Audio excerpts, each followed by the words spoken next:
There's an old Chinese curse which says, "May he live in interesting times." Like it or not, we live in interesting times. They're times of danger and uncertainty, but they're also the most creative of any time in the history of mankind.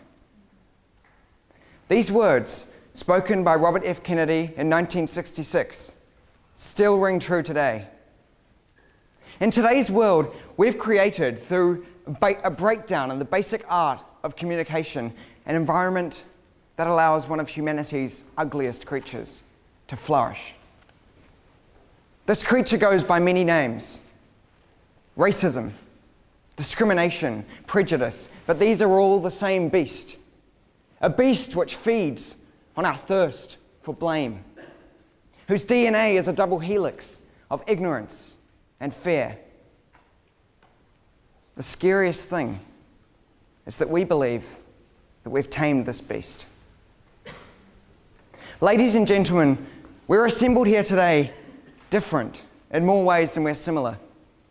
Different cultures, backgrounds, and races. But one thing we have in common is this: we are the people of Aotearoa. So what does the future of this country hold for us? And what does it mean to be a New Zealander? Kiwis all originated elsewhere, many coming here in dangerous and challenging conditions.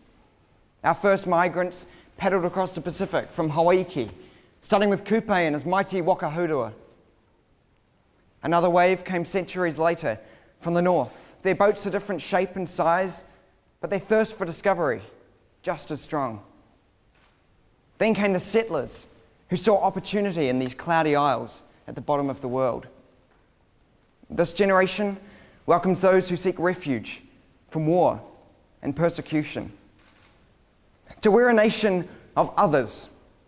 Diversity has always been our strength, and it's this, along with our fiery determination to forge our own path as a nation, that distinguishes us from our friends abroad. So to close our borders, to burn bridges, to pursue an agenda based on preconceived notions and false ideals would betray those New Zealanders who came before us.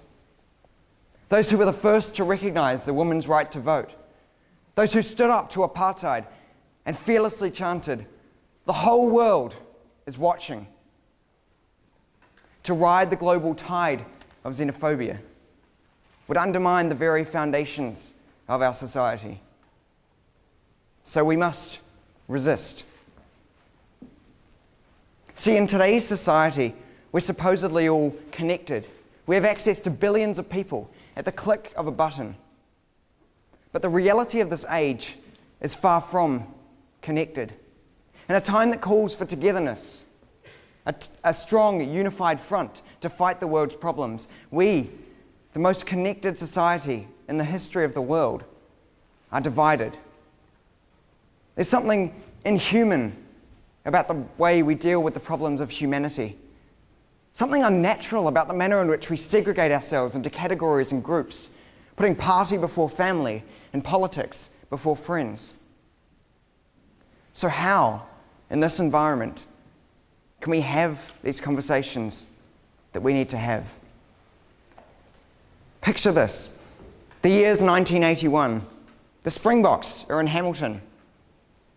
There's a game ready to go ahead, but 350 protesters storm the pitch. The game's cancelled. 350 protesters. What's the power of 350 angry Facebook comments? Nothing. Because there's no vulnerability behind the comfort of anonymity. So we must open ourselves up to the kinds of questions and criticisms we can't simply block or ignore.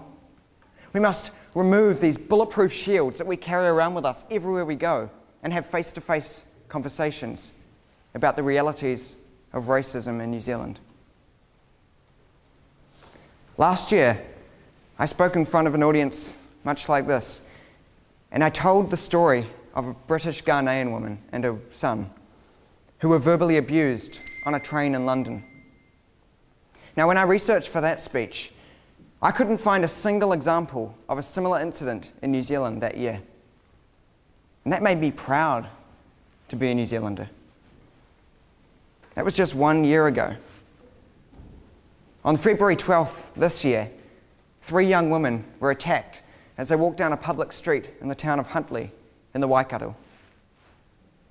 Their crime, according to the attacker, was wearing hijab, daring to publicly display their culture in the country in which they were born. Earlier, I characterized racism as a beast.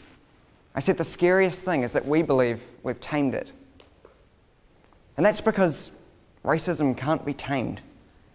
It's not the characteristic of one person, one group, one society, one creed. It's universal. When industry wasn't productive enough, Stalin went after the Poles. When the economy was tanking, Hitler blamed the Jews, and ordinary people like you and me, by and large, sat by and let that happen. So those who hold racist views are not inherently evil. They're simply blinded by hatred, plagued with ignorance, and poisoned by fear. So we can't afford to simply shun them or brush them under the dusty rug of social conscience. We must embrace the Māori whakatauki aroha mai, aroha atu, not only as a code of individual conduct, but as a worldview in itself. Because love towards us, love emanating from us, the whakatauki's translation, is the only antidote to racism. It's the only guide our world needs to become a paragon of freedom and justice. So don't write people off on first sight. Don't reject their point of view just because it doesn't match your own. Don't feed the beast with the crumbs of intolerance. Simply understand. There's an old Chinese curse which says, "May he live in interesting times." Like it or not, we live in interesting times. They're times of danger and uncertainty, but they're also the most creative of any time in the history of mankind. Remember these words. Embrace creativity and oppose injustice. Aroha mai, accept love. Aroha atu, spread love. Get up each morning, look in the mirror, and ask yourself, what am I doing in the most connected society, the most creative world, and the most consequential time in the history of mankind? Ko waia hu, who am I?